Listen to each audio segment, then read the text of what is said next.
Putra hari ini mengadakan mesyuarat ahli Dewan Tertinggi, iaitu Majlis Pimpinan Tertinggi Parti Putra yang kita namakan ADT, Ahli Dewan Tertinggi Parti Putra.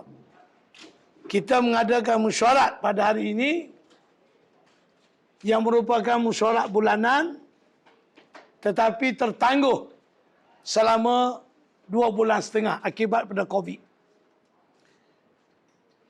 Perhimpunan Agung Pertama Putra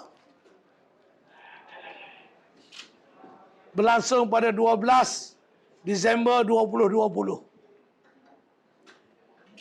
Dan sepatutnya kita mengadakan mesyuarat ADT bulan Januari, tetapi 2 kali tertangguh, bulan Januari dan bulan Februari.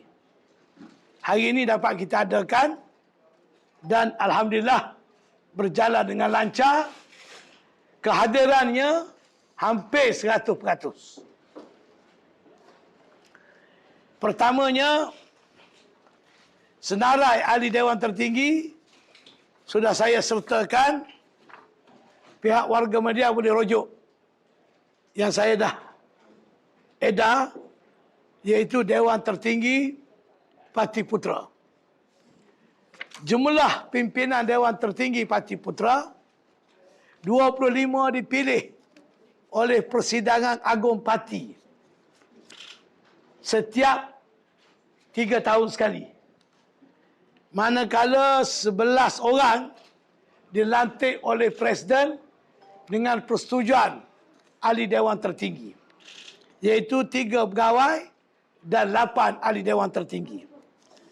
Jadi hari ini ahli Dewan Tertinggi Putra telah mengesahkan cadangan Presiden bagi tujuan pelantikan mengikut kehendak Perlembagaan Parti Putra, Setiausaha Agung Parti Putra bagi sesi 2021 ke 2023 ialah Tuan Borhan Ahmad Zakaria. Ada senarai itu, senarai kuning.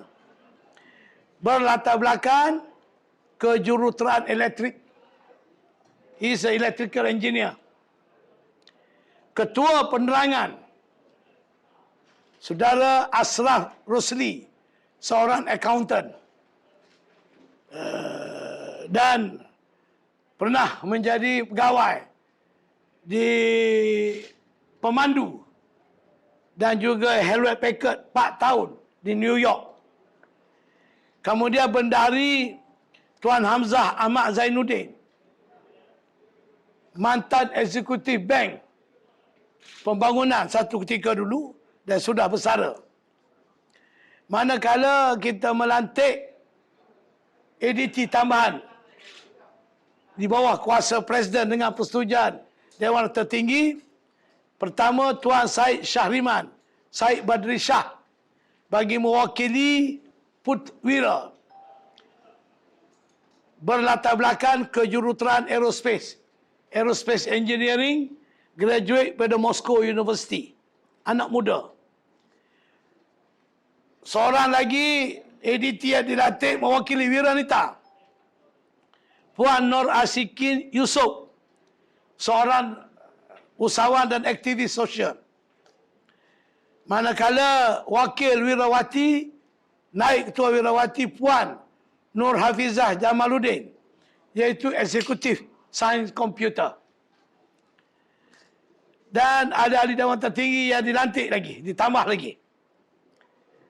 Tuan Zahari Bakar daripada Perlis, bekas ahli Majlis Mesyuarat Kerajaan Perlis. Dr. Wan Taurin Wan Yusof, Terengganu, pensyarah universiti. Beliau ini bekas ketua kelab Perkasa United Kingdom satu ketika dulu. Dan Kelantan, Cik Asimari Cik Ali, seorang usahawan dan aktivis sosial. 2 lagi ADT kosong, 2 lagi ahli Dewan Tertinggi kosong, dan akan diisi kemudian. Bermakna 25 dipilih dalam Perhimpunan Agung, 11 dilantik, jumlah 36, Sekarang ni 2 masih kosong. Jumlah ADT Putra 34 orang. Nama-namanya ada dalam senarai. Kedua, saya ingin umumkan juga pelantikan pengurusi biro. Pengurusi biro politik, saya sendiri, Datuk Ibrahim Ali, biro pengurusan dan juga pengurusi lembaga pengarah Koperasi Putra Berhad yang merupakan timbalan Presiden Parti Putra yang berbahagia Tan Sri Datuk Muhammad Khalid Yunus. Pengurusi Biro Kewangan yang berhormat, yang berbahagia Datuk Hamidah Osman, Naib Presiden Parti Putra. Pengurusi Biro Undang-Undang dan Pengadaan Awam yang bahagia Tuan Muhammad Khairul Azam Abdul Aziz, seorang peguam dan Naib Presiden Parti Putra. Pengurusi Biro Penerangan dan Perang Saraf yang berbahagia Tuan Ashraf Rosli. Ketua Unit Media Komunikasi dan Digital Tuan Nasrul Ali Hassan Abdul Latif. Manakala Biro Ekonomi masih belum diisikan lagi. Dah ada calon tapi akan diumumkan kemudian.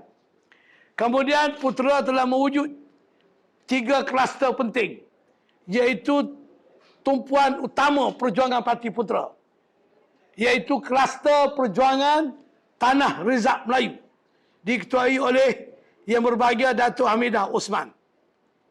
Kluster perjuangan memperkasakan Mahkamah Syariah dan RUU 355 yang berbahagia Datuk Dr. Aziz Jamaluddin Muhammad Tahir, juga Naib Presiden Parti Putra. Kluster perjuangan sekolah satu aliran, iaitu Syed Syahriman Syed Badri Shah, Naib Ketua Wira, yang juga saya kata tadi graduate Aerospace Engineering.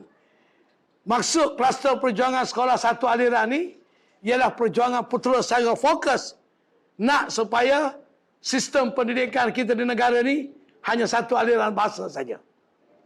Tak ada aliran lain. So, ini perjuangan yang belum selesai. Demi integrasi nasional, demi mendaulat bahasa kebangsaan sebagaimana kehendak perlembagaan negara. Ketiga, Tanah Rizab Melayu yang merupakan tanah yang diwasiatkan oleh Raja-Raja Melayu dulu sepanjang masa. Hendaklah Tanah Rizab Melayu ni 50% dipertahankan dan ada dalam perlembagaan, dan jika ianya tidak diganti, ianya salah di sisi undang-undang. So 3 kluster ni adalah tumpuan perjuangan Parti Putra. Dan saya juga ingin mengumumkan pelantikan pengurusi dan timbalan pengurusi Badan Perhubungan Putra negeri-negeri seluruh Malaysia. Bagi Negeri Sembilan, pengurusi Badan Perhubungan Tan Sri Datuk Muhammad Khalid bin Yunus ada selalai. Timbalan pengurusi Badan Perhubungan Putra Negeri Sembilan yang berbahagia Profesor Datuk Dr. Abu Sufyan Yaakob. Pengurusi Perhubungan Negeri Selangor Darul Ehsan Tuan Muhammad Khairul Azam Muhammad Aziz. Timbalan pengurusi yang berbahagia Datuk Hashim Ibrahim, iaitu Ketua Bahagian Putra Kuala Selangor. Khairul Azam adalah Naib Presiden yang juga Ketua Bahagian Putra Pandan. Pengurusi Perhubungan Putra Negeri Perak Datuk Hamidah Osman. Timbalan pengurusi yang berbahagia Tuan Haji Ahmad Hasbullah alias. Wilayah Persekutuan pengurusi Datuk Dr. Aziz Jamaluddin Muhammad Tahir. Timbalan pengurusi yang berbahagia Tuan Nasrul Ali Hassan Abdul Latif. Dr. Abdul Aziz Jamaluddin ini Ketua Bahagian Putrajaya, Nasrul Ali Hassan Ketua Bahagian Titiwangsa. Kedah Darul Ehsan, pengurusi Datuk Mustafa Idrus merangkap Ketua Bahagian Murbuk. Timbalan pengurusi Datuk Fadil Hanafi, Ketua Putra Bahagian Al-Usta. Ini bekas Esko dulu. Melaka Pengerusi yang berbahagia Datuk Profesor Dr. Muhammad Alwi Sari.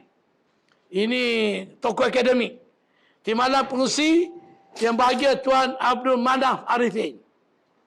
Perlis Pengerusi Tuan Zahari Bakar, bekas Esko Kerajaan Negeri. Timbalannya Yang Mulia Syed Araniri Syed Ahmad, bekas Ahli Parlimen dulu. Sabah Tuan Jeffrus alias Maimin Rijan. Timbalan Pengerusi berbahagia Tuan Anthony Mendiau. Kelantan Pengerusi Datuk Dr. Cik Musa Umar, Profesor Datuk Dr. Cik Musa Umar. Beliau dulu adalah mantan Dekan Fakulti Seni Bina UIA selama 25 tahun. Anak Kelantan. Timbalan Pengerusi Cik Asimari Cik Ali. Pulau Pinang Pengerusi Tuan Muhammad Nasir Usman. Timbalan belum diisi lagi. Tuan Muhammad Nasir Usman ni seorang tokoh pendidik. Dulu sebelum dia pencen, dia di peringkat negeri nombor 2 ke nombor 3. Pegawai pendidikan. Terengganu Pengerusi Dr. Wan Toring Wan Yusof, pensyarah universiti, bekas ketua kelab NGO Perkasa United Kingdom. Pahang Pengerusi Tuan Rosli Idris, seorang usahawan, tokoh muda. Johor Pengerusi yang berbahagia Profesor Madya Datuk Dr. Kamaruzzaman Muhammad Jidi. Dia pensyarah di Universiti Tausiana. Tausiana juga bekas pegawai tentera lah. Amin. Hasil itulah kedudukan kepimpinan Parti Putra bagi sesi 21 ke 23 yang telah kita sahkan hari ini selepas kita berjaya mengadakan mesyuarat agung pertama Parti Putra pada 12 Disember 2020. Alhamdulillah. Manakala bahagian putera yang dilulus oleh ROS 164 yang sudah mengadakan mesyuarat 126 dan menerima sijil 93, menerima sijil 126 dalam proses menunggu sijil daripada 164. Itu kedudukannya. Jadi alhamdulillah. Jadi saya bersama dengan pimpinan putera lah, termasuk Tan Sri Timbalan Presiden dan rakan-rakan seperjuangan, amat terharu, amat teruja dan di luar jangkaan kami sama sekali bahawa putera muncul sebagai parti dalam tempoh tak sampai 2 tahun, hampir 2 tahun lah. Begitu structured, kemas dan bertenaga dengan kepimpinan daripada berbagai latar belakang. Bekas-bekas tokoh politik, tokoh akademik, penjawat awam, mantan penjawat awam, peguam-peguam berpengalaman, tokoh-tokoh usahawan, dan yang paling menggembirakan lagi adalah ahli-ahli profesional, terutamanya anak-anak muda. Alhamdulillah. Permohonan menjadi ahli yang kita terima di Ibu Pejabat satu hari sekitar 150 ke 200 orang. Satu hari. Ini yang dihantar melalui negeri-negeri. Jadi, saya sekarang ni pun kita dapat mengeluarkan kad kalian mengikut siapa dulu. Pasal mengambil masa. Jadi, sambutan ini saya berpendapat berpunca daripada mungkinlah saya rasa kegelisahan rakyat, terutamanya kaum Melayu umat Islam yang melihat parti-parti yang sedia ada ni menghadapi berbagai masalah. So, putera parti yang berusia 2 tahun, segar, sihat, dan dengan komitmen perjuangan nasionalisme Melayu Islam, berslogan, berprinsip, bersih dan bermoral. Itu tunjang Putra, dan ini mungkin menyebabkan sudah mula ramai anak-anak muda, orang dewasa mula menaruh harapan kepada Parti Putra. InsyaAllah.